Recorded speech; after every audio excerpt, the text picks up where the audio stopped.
जाने लगी है जानवे। हाँ भाई हुरिया, ससुराल में ज्यादा रोब तो नहीं झाड़ती? अरे दादी कहाँ, वहाँ तो पहले एक फन्ने खान मौजूद है, उनके सामने कहाँ किसी की चलती है। बुरी बात, सास के बारे में ऐसे नहीं कहते। अरे दादी, मैंने तो अभी तक उनका नाम भी नहीं लिया। आप समझ गई, इसका मतलब मैं ठीक ही कह रही थी। सही तो तुम कह रही थी भाई। है ना, मैं भी यही कह रही हूँ। हुरिया बेटा, असद आया तुम्हें लेने के लिए। अब असद वो क्यों लेने आ गए मुझे? मैंने तो उनसे कहा था कि मैं 2 दिन यहीं रुकने वाली हूँ। अब माँ के साथ सवाल जवाब मत करो, खुद जाके पूछ लो, जाओ। जी। आओ। अरे बेटा बैठो ना, कब से खड़े हो? मैं चाय लेकर आती हूँ। और हाँ, खाना खाए बगैर नहीं जाने दूंगी। नहीं आंटी, उसकी कोई जरूरत नहीं है, मैं बस सूर्या को लेने के लिए आया हूँ। मगर मैंने तो आपसे कहा था कि मैं 2 दिन यहीं रुकूंगी। हाँ तुमने कहा तो था, लेकिन एक्चुअली मामू और उनकी फैमिली कल अमेरिका जा रहे हैं, तो मामा ने अर्जेंटली एक डिनर रख लिया उनके लिए। और आंटी मामा का कहना है कि हुरिया का घर पे होना बहुत जरूरी है। ठीक है, मैं बैग लेके आती हूँ। हाँ ठीक है, मैं गाड़ी में तुम्हारा वेट कर रहा हूँ।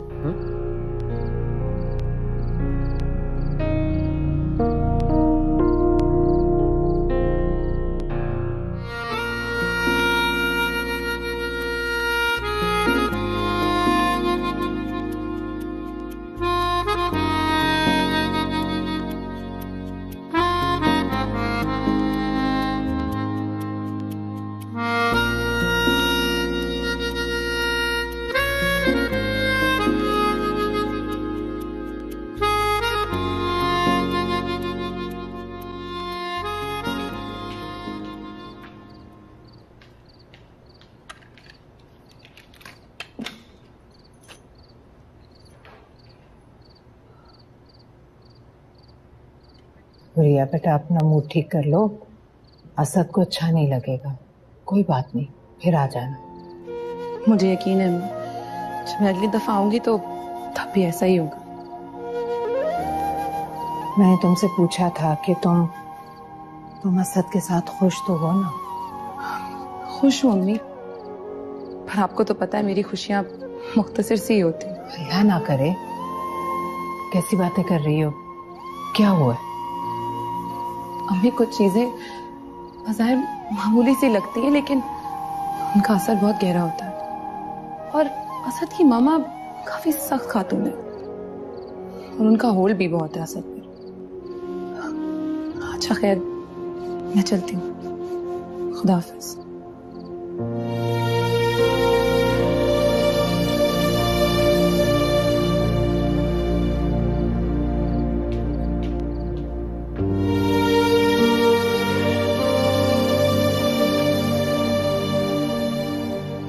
क्या हुआ मामा, यहाँ क्यों खड़ी हैं? हुरिया गई है, असद लेने आया था, कह रहा था शायद घर में कोई दावत है। आप उदास हो गई हैं ना? बेटियां आंगन की वो चिड़िया होती हैं जिनका रहना और जाना दोनों ही उदास कर जाता है। एक चली गई तो क्या हुआ, दूसरी तो है ना आपके पास। तुम भी जाओ, शायद जिब्रान सरमत का ड्राइवर तुम्हें पिक करने आए। अच्छा, लेकिन आप उदास तो नहीं होंगे ना? मैं चलती हूँ, खुदा हाफिज। खुदा हाफिज बेटा।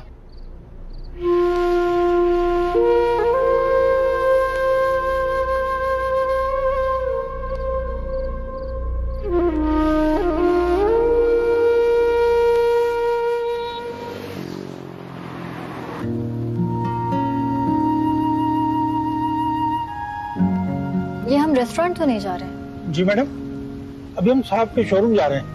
उन्होंने कहा था कि आपको लेकर वहां आऊं, फिर वो आप साथ जाएंगे रेस्टोरेंट। अच्छा।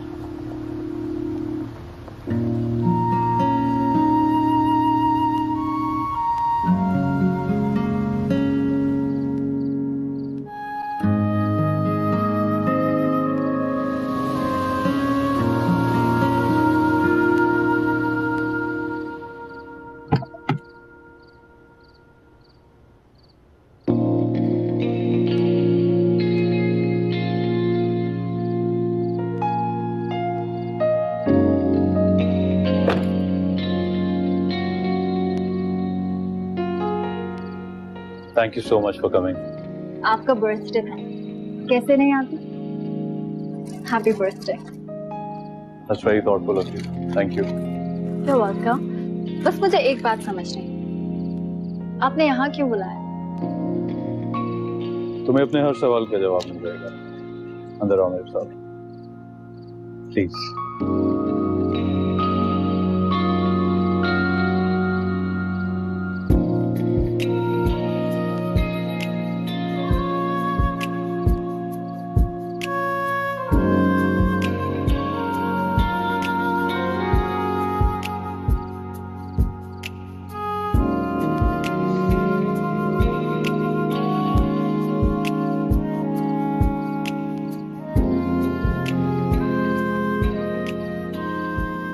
कैसी लगी अपने ख्वाब की ताबीर? It's unbelievable। ये सब आपने?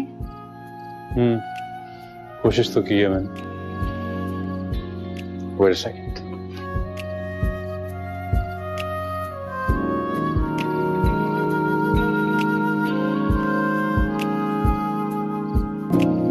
This is for you। Wow, this is so beautiful। ये आपने मेरे लिए, I mean, ये आपने खुद डिजाइन किए? Absolutely, मैंने खुद बनाई है और तुम्हारे लिए बनाई है। मुझे बिल्कुल समझ नहीं आ रहा कि मैं भी आपको क्या कहूँ, but it's just beautiful। तुम्हें कुछ कहने की जरूरत नहीं है नमी। मेरे लिए ये सब कुछ बहुत बहुत नया है। ये एहसास, ये वक्त और ये लम्हा, जिंदगी इतनी बेखबर गुजरी है कि अंदाजा ही नहीं हुआ कि मोहब्बत कितना बड़ा साया है।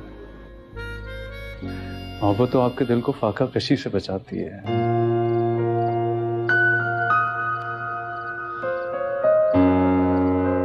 जिंदगी बस भागते ही गुजर गई, इतनी रफ्तार के साथ के मेरे इर्द गिर्द सब कुछ एक हेज था और मुझे इस चीज का अंदाजा ही नहीं हुआ कि तेज चलने वाला दूसरों से शायद आगे तो निकल जाता है लेकिन मंजिल तक कभी नहीं पहुंच पाता। मोहब्बत तो वो रास्ता है जिब्रान, जिसमें हर कदम मंजिल पर ही पड़ता है।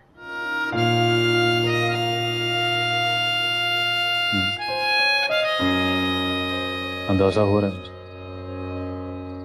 मंजिल पे पहुंचने से शायद सफर तो खत्म हो जाता है लेकिन मुसाफरत जारी रहती है। एनीवे, निम्रा मैं रुकना चाहता हूँ, ठहरना चाहता हूँ, सांस लेना चाहता हूँ तुम्हारे साथ।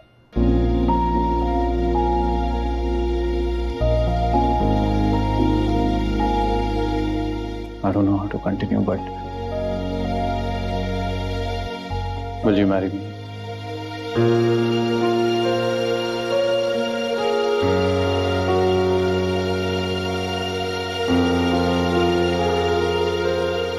जिब्रान, तुम्हें कोई एतराज तो नहीं है?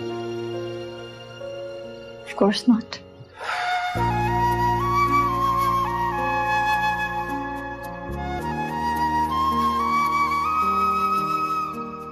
काश ये वक्त यहीं पर रुक जाए। I want this moment to freeze. Let me just stop my watch. घड़ी को रोक देने से वक्त रुक नहीं जाएगा। That's right। अगर रुक जाता तो मैं आज 28 साल का ना होता। Oh no, sorry। Happy birthday again। Thank you। You're welcome। It couldn't have been better। अच्छा, इस पे बैठो तो सही। हाँ।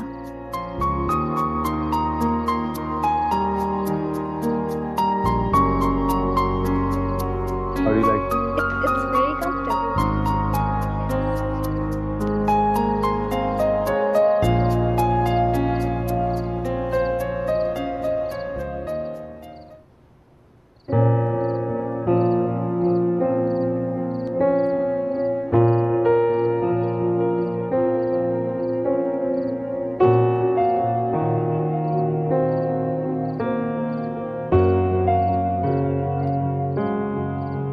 दादी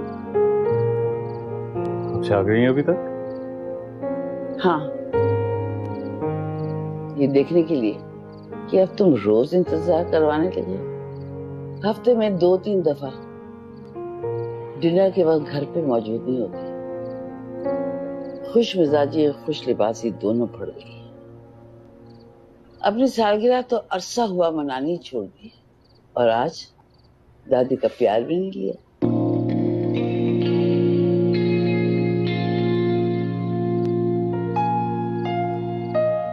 I'm sorry दादी, मैं आया था आपके कमरे में शाम को, आप नमाज पढ़ी थी, मैं आपके सामने बैठा हूं ना, कर लें प्यार।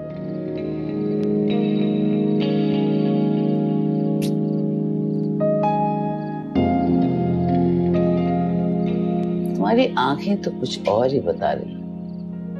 अब ये पहेलियां कब तक बुझाओगे? बताओ क्या बात है?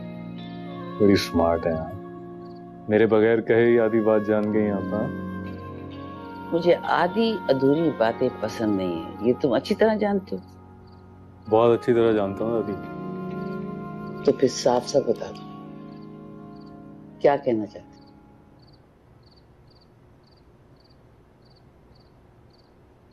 दादी मैं निम्रा को पसंद करता हूँ और उससे शादी करना चाहता हूँ। इसलिए मैं चाहता हूँ कि आप उसके घर मेरा रिश्ता लेके जाए।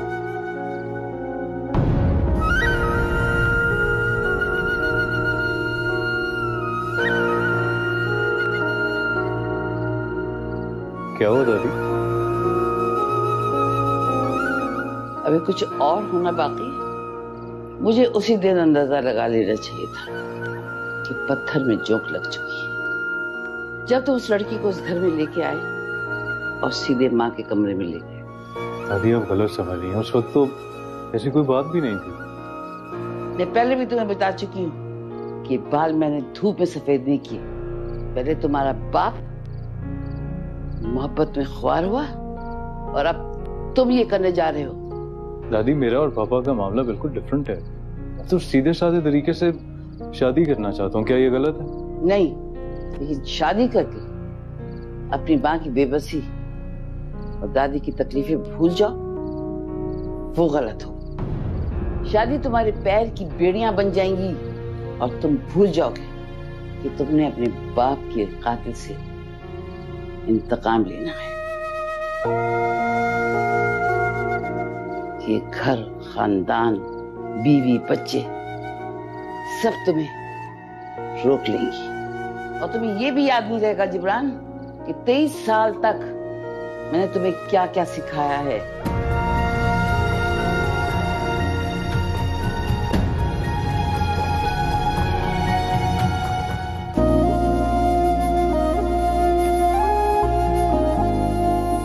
मेरे लिए ये सब कुछ बहुत बहुत नया है।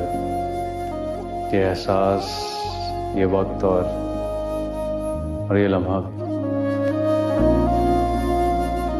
जिंदगी इतनी बेखबर गुजरी है कि अंदाजा ही नहीं हुआ कि मोहब्बत कितना बड़ा साया है।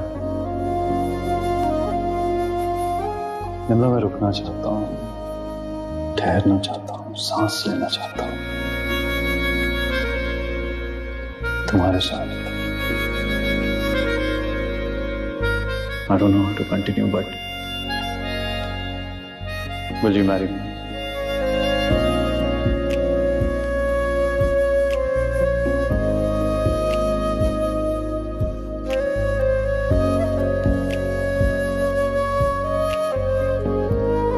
अपनी आंखों को देखो, सिवाय इस लड़की की किसी चीज का अक्स नजर नहीं आ रहा। तुम्हारे अंदर इंतकाम की आग भी सर्द हो गई है। दादी जिस बच्चे का सारा बचपन यतीमी और माँ की शफकत के बगैर गुजरा, अकेलापन और दादी की महरूमी उसके साथ रही हो, तो आपको लगता है कि क्या वो अपने बाप के कातिल को भूल सकता है?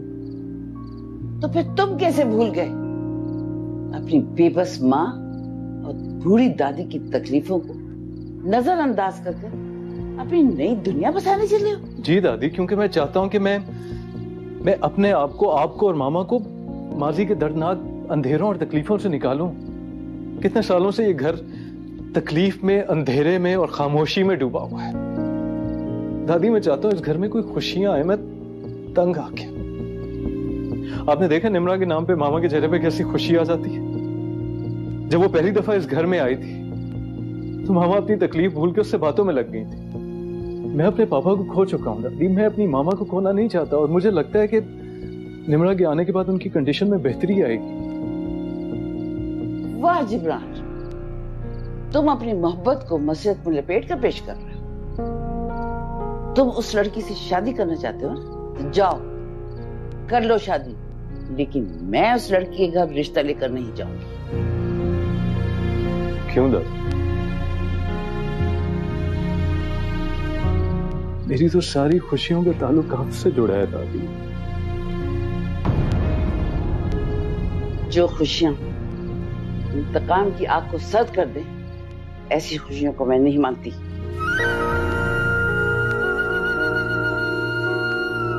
नजमा, नजमा।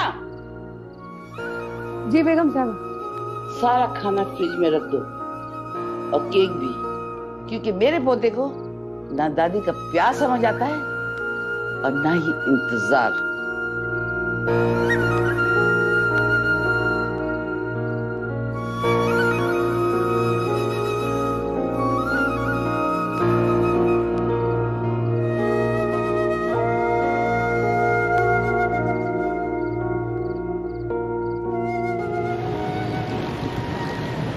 कौन है बेटा? फाखरा मार्केट से आ गई? नहीं दादू, मामा नहीं आई अभी। जिब्रान के ऑफिस से एक आदमी आया था, उन्होंने ये चेयर गिफ्ट में भिजवाई है और उन्होंने ये खुद बनाई है। हैं? वाकई? वाह! अरे मुझे नहीं पता था कि जिब्रान इतना आला तरखान भी है। वो सिर्फ एक अच्छा तरखान नहीं, वो एक ट्रेंड सेटर है। वो अपने हर फर्नीचर के डिजाइन की पहली कॉपी खुद बनाते हैं। आप इधर आइए, आप इस पे बैठ के देखिए कि ये कितनी कंफर्टेबल है।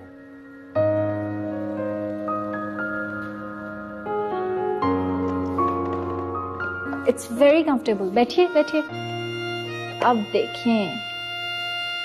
अरे हाँ, वाकई तो बहुत आरामदेह कुर्सी है भाई। वाह, माशाल्लाह, बहुत अच्छा बच्चा है, बहुत समझदार है। तो उसने तो पहली मुलाकात में दिल में घर कर लिया। और उस समझदार बच्चे ने मुझसे कुछ कहा है जो मैं आपके साथ शेयर करना चाहती हूँ। बोलो। वो जिब्रान अपनी दादू को हमारे घर लाना चाहता है रिश्ते के लिए। आपको कोई एतराज तो नहीं? वाकई तुम सच कह रही हो? जी। ये तो बहुत खुशी की बात है बेटा। फाखरा को बताऊंगी, वो भी बहुत खुश होगी। ऐसन की दोनों बच्चियां अपने घरों में सुखी रहें, इससे ज्यादा और खुशी की बात क्या होगी? आप ठीक कह रही हैं दादू, लेकिन मैं चाहती हूँ अभी आप मामा को कुछ ना बताएं। एटलीस्ट जब तक जिब्रान अपनी दादू को हमारे घर नहीं ले आता। ठीक है बेटा, जैसे तुम चाहोगी वैसा ही होगा। थैंक यू दादू। जीती रहो बेटा, खुश रहो, मेरी तो यही दुआ है।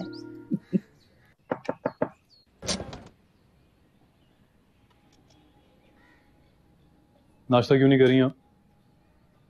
तुम्हें से क्या? अच्छा, यानी अब आप भूखा रहकर अपनी नाराजगी का इजहार करेंगे। तुम अब बड़े हो गए हो, अपने मर्जी के मालिक हो, तुम्हें मेरी नाराजगी की परवाह नहीं होनी चाहिए। दादी, आप जानती हैं कि ऐसा कुछ भी नहीं। आपने मुझे मामा से बढ़ के प्यार किया है, मेरी परवरिश की है आपने। ये कैसे हो सकता है कि मैं आपके बगैर निम्रा के घर रिश्ता लेके चला जाऊं? तो ना कर दो। मेरा फैसला आज भी वही है जो कल रात था।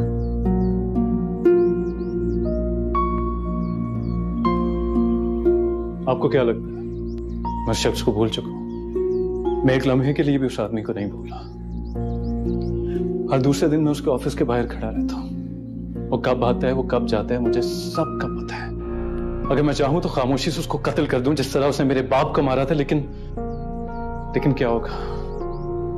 वो तो एक लम्हे में मर जाएगा। जो इतने सालों की मेरे अंदर आग है वो कौन बुझाएगा? मैं चाहता हूं वो लम्हा लम्हा जिए और लम्हा लम्हा मरे, ताकि उसे अंदाजा हो कि जिंदगी होती क्या है। लेकिन अफसोस तो यही है कि 2 बार केस रीओपन करवाया और कोई गवाह ना होने की वजह से केस क्लोज हो गया। आई विश मामा ठीक होती तो कब का फैसला हो चुका होता। एनीवे, मैं नजमा भी को भिजवा रहा हूं, आप प्लीज नाश्ता कीजिए।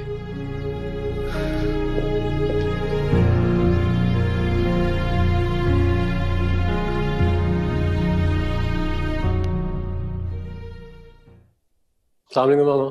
अस्सलाम वालेकुम मामा। वालेकुम अस्सलाम। आपने बुलाया था मामा?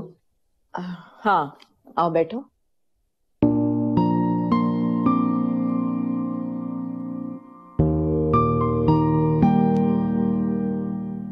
ये तुम दोनों की शादी का तोहफा, सिंगापुर के रिटर्न टिकट्स, तुम लोगों के हनीमून के लिए। थैंक यू सो मच मामा, लेकिन इसकी क्या जरूरत थी? माँ हूं तुम्हारी खुशी का ख्याल मैं नहीं रखूंगी तो और कौन रखेगा? और वैसे भी शादी के बाद मियाँ बीवी को कुछ टाइम एक साथ गुजारना चाहिए, इससे आपस में अंडरस्टैंडिंग बढ़ती है। थैंक यू मामा। माँ को औलाद के थैंक्स की जरूरत नहीं होती। अच्छा, अब जाओ, जाकर अपनी पैकिंग करो, रात की फ्लाइट है। जी। और हाँ, ट्रिप 3 दिन से ज्यादा का नहीं है। चौथे दिन तुम दोनों को हर हाल में यहाँ मौजूद होना है, क्योंकि अभी शादी की काफी दावतें भी बाकी हैं और फिर हुरिया को करीबी रिश्तेदारों से भी तो मिलवाना है ना। जी मामा, we completely understand. Thank you.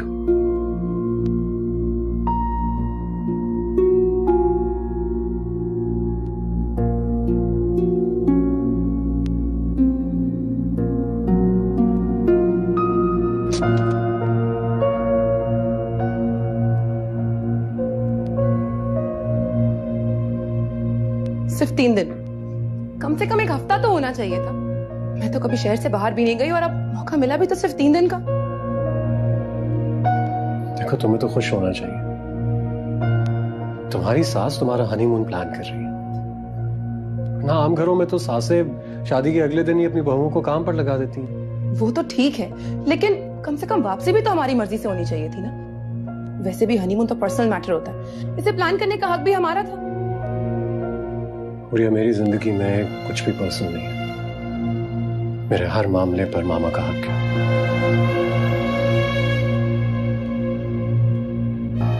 क्या मतलब है इस बात का?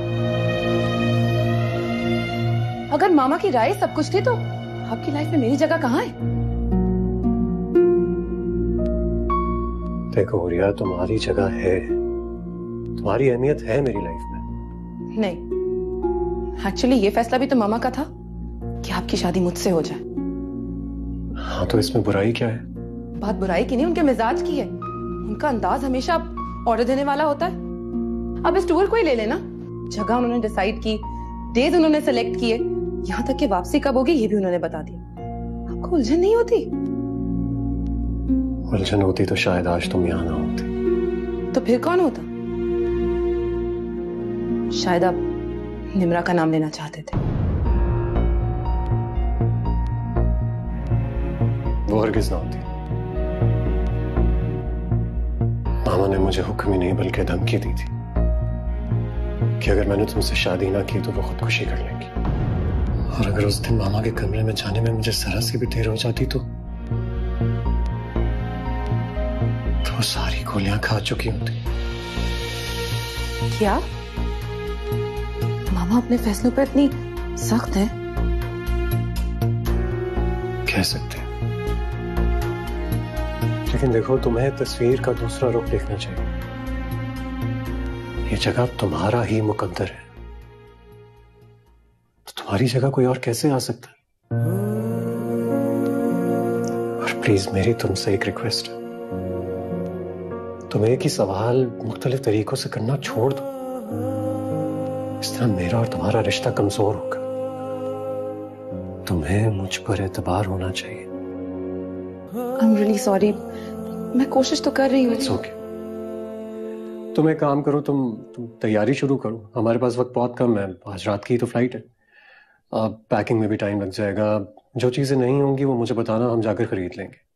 लेकिन असद, अम्मी और दादी से मिले बगैर चली जाऊं? अरे बाबा, दैट्स नॉट पॉसिबल ना। मैंने कहा हमारे पास वक्त कम है। हम एक काम करेंगे ना, उनके लिए वहां से शॉपिंग कर लेंगे और वापस आते ही उनसे मिलेंगे। इस तरह वो भी खुश हो जाएंगे। चेंज कर रहा हूँ, तुम तैयारी शुरू करो।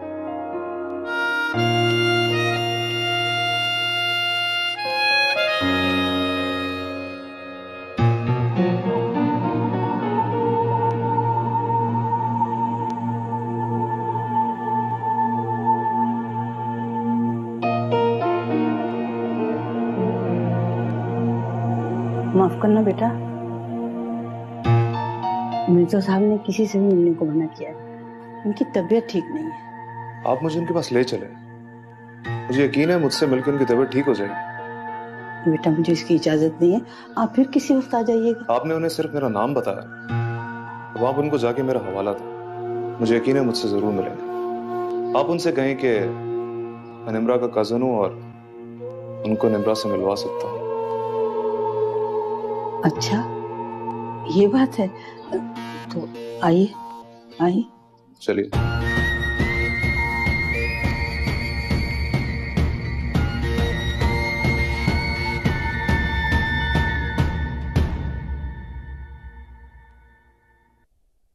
मिर्जा साहब।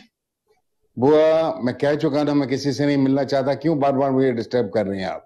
मैं जानती हूँ, लेकिन आप मुलाकाती से मिलेंगे तो बहुत खुश होंगे। अस्सलाम वालेकुम। ये इब्राहिम मंसूर हैं, निम्रा के कजन, और निम्रा इन्हीं के घर में रहती हैं। आओ ना, आओ आओ आओ, बैठो। मुझे बुआ ने बताया कि आपकी तबीयत कुछ ठीक नहीं। अरे बस तबीयत का क्या है, ऐसे होता रहता है। बस मैं भी आपका ज्यादा वक्त नहीं लूंगा। बस मैं तो आपसे ये कहने आया था कि मैं निम्रा को आपसे मिलवाने और उसे आपके पास लाने में आपकी बहुत मदद कर सकता हूँ। क्या तुम सच कह रहे हो बेटा? तुम वाकई मुझे निम्रा से मिलवा दोगे? जी सर, मैं आपको उससे मिलवा सकता हूँ। बल्कि मुझे तो ये जान के बहुत ही अफसोस हुआ कि आप 20 साल बाद उससे मिलने आए और निम्रा ने आपसे मिलने से और किसी भी किस्म का ताल्लुक रखने से साफ इनकार कर दिया। देखो बेटा, गलती उसकी नहीं है, कसूरवार मैं ही हूँ। लेकिन अगर तुम मुझे निम्रा से मिलवा दो, मेरे बच्चे को यहाँ ले आओ, तुम जो कहोगे ना मैं तुम्हें दूंगा। जितने पैसे तुम्हें चाहिए मैं तुम्हें पैसे दूंगा। तुम एक दफा मेरी बिटिया को यहाँ ले आओ। अरे नहीं सर, ये सब मैं पैसों के लिए थोड़ी कर रहा हूँ। मैंने तो अभी अपनी शॉप बेची और बिजनेस स्टार्ट किया। बस मेहनत और कोशिश से बात बनी जाएगी। और रही बात निम्रा की, तो वो तो इंशाल्लाह आपके पास आई जाएगी। लेकिन आपको वैसे ही करना पड़ेगा जैसा मैं कहूँगा। हाँ, जैसा तुम कहोगे मैं वैसे ही करूंगा। बेटे, तुम इतनी बड़ी खुशखबरी लेकर आए हो मेरे इस घर में। बुआ, जरा वो मेरा बैग पकड़ाएं।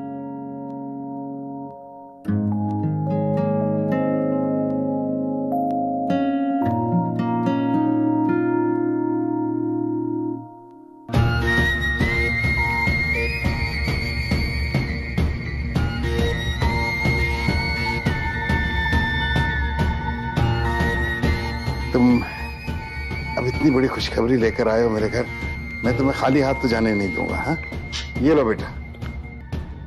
अरे नहीं सर, आप ये क्या कर रहे हैं? मैं आपसे चेक नहीं ले सकता। आप मेरे लिए बहुत ही काबिल एहतराम है।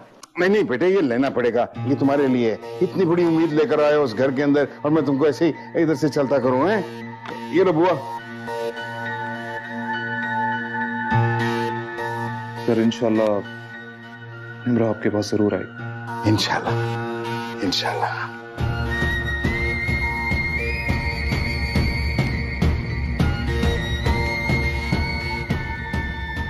मैं सोच भी नहीं सकता था कि दादी को मेरी शादी बेहतरार है। वैसा क्यों समझती हैं कि मैं अपनी दुनिया बसाकर उनकी और मामा की सारी तकलीफों को भूल जाऊंगा? पहले असद और अब मैं। निम्रा को तो वाकई लगेगा कि पाकिस्तान बेवफा लोगों का मुल्क है। यहाँ के लोग वादा करके मुकर जाते हैं, वो कभी समझ नहीं पाएगी कि मसलहत भी कभी मोहब्बत का रास्ता रोक देती है। अगर मुझे निम्रा का हाथ मांगना है तो अकेले ही उसके घर जाना पड़ेगा, और अगर दादी की बात मानता हूं तो निम्रा मेरी जिंदगी से चली जाएगी।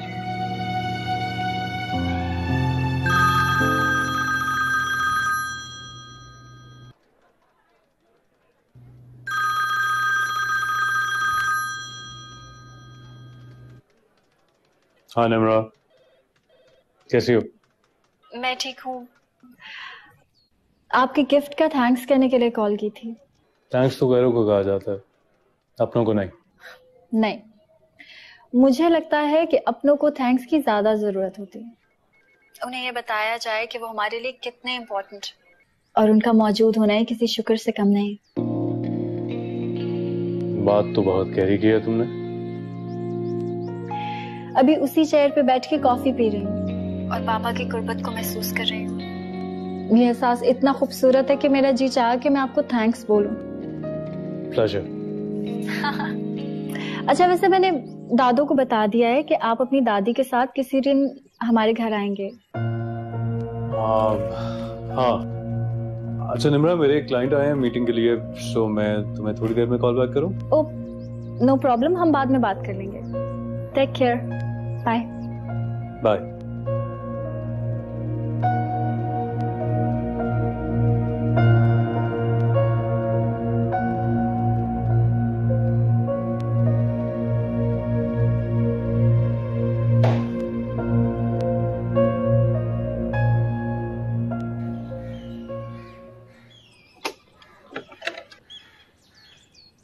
अस्सलामुअलैकुम।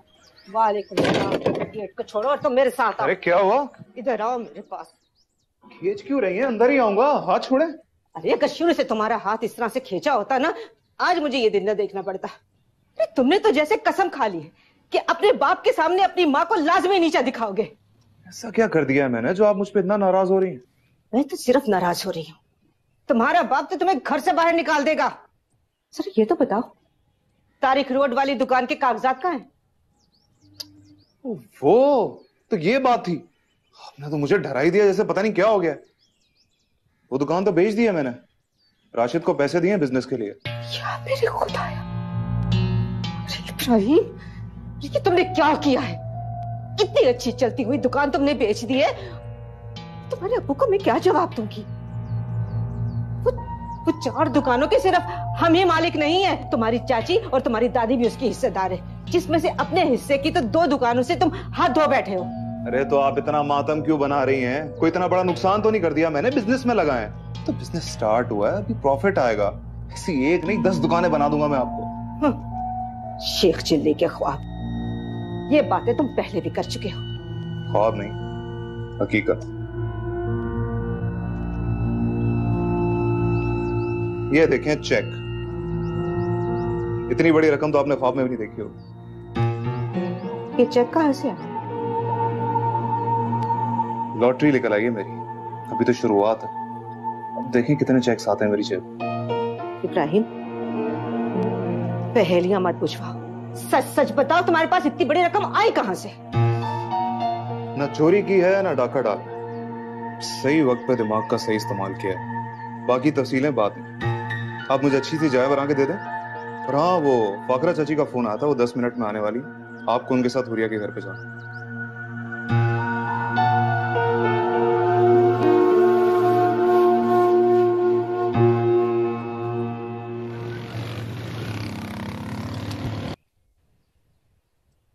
आज पहली बार असद का घर तफसील से देखा है। सच कहती हूँ फाखरा, रिश्ते से लेकर शादी तक भाई तुमने खूब राजदारी बरती है, एक बार भी असद के घर नहीं लाई। अल्लाह का शुक्र है हमारे घर में सब कुछ है। अरे आज भी अगर मुझे दावत ना देनी होती तो तुम थोड़ी लाती मुझे। ऐसी बात नहीं है हिना भाभी, मोहसिन भाई को तो शुरू से ही हर मामले में साथ रखा था। अरे रहने भी दो, क्या मैं अम्मा जान की सियासत को नहीं जानती? जिस बात को राज में रखना होता है वो मोहसिन को कहती है, और जिस बात का पूरे खानदान में ढंढोरा पीटना हो वो मुझसे कहती है। अरे माशाल्लाह, आज तो बड़े बड़े लोग आए हुए हैं। अस्सलाम वालेकुम। वालेकुम सलाम। अब प्लीज आप लोग बैठिए ना। अरे हम कहाँ बड़े लोग मिसेस या, हाँ बस रुपए पैसे में कुछ कम है, लेकिन खानदानी वजहदारी जरूर है। ब्याही बेटियों के घर हम बिला वजह जाना पसंद नहीं करते। ये तो आपने बिल्कुल ठीक कहा। हिना भाभी खाने की दावत देने आई हैं आपको। हाँ देखिए, ये बात तो मैं फोन पर भी कर सकती थी, लेकिन समध्याने को फोन पर दावत देना मुझे मुनासिब नहीं लगा। तो इतवार की रात को आप, असद और हुरिया मेरे घर दावत पर आए। आपका बहुत बहुत शुक्रिया कि आप खुद चलकर दावत देने आई हैं, लेकिन मैं माजरत चाहूंगी क्योंकि इस इतवार को मुमकिन नहीं है। दरअसल हुरिया और असद आज रात की फ्लाइट से सिंगापुर जा रहे हैं। क्या? लेकिन हुरिया ने तो मुझसे इसका जिक्र नहीं किया। वो पहली बार मुल्क से बाहर जा रही है ना, इस खुशी में भूल गई होगी। असद और हुरिया दोनों गए मॉल तक, कुछ चीजें रह गई थी वो खरीदने के लिए, बस आते ही होंगे।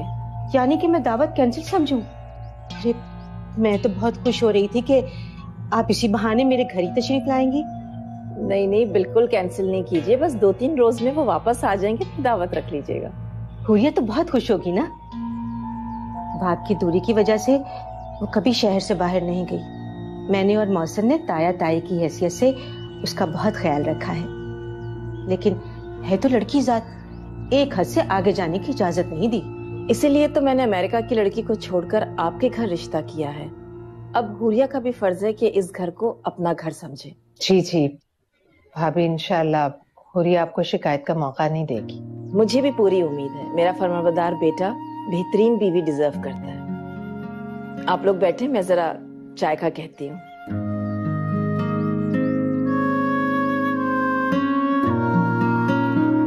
नाज़मा। बेगम साहबा। हाँ बोलो। चाय लाऊं आपके लिए?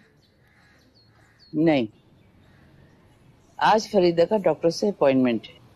तुम जिब्रान को फोन करो और उससे कहो कि वक्त पर आ जाए। छोटा मुंह बड़ी बात बेगम साहबा, अगर आप कहेंगी तो जिब्रान बाबा अपनी ख्वाहिश छोड़ देंगे। क्या आपको ऐसा नहीं लगता कि अब इस घर में वाकई खुशियां आ जानी चाहिए? क्या मैंने तुम्हें इजाजत दी है कि तुम इस घर के मामलात में बोलो? गलती हो गई बेगम साहबा, माफ कर दें। जिब्रान एक कमजोर और मुरझाया हुआ पौधा था, जिसे सेंचते सेंचते तेरे हाथों में छाले पड़ गए। अब जब वो एक तनावर दरख्त बन गया है, तो ऐसे मजबूत सहारे को मैं किसी और को लेने दूंगी? हरगिज नहीं, कभी नहीं। जाओ यहां से।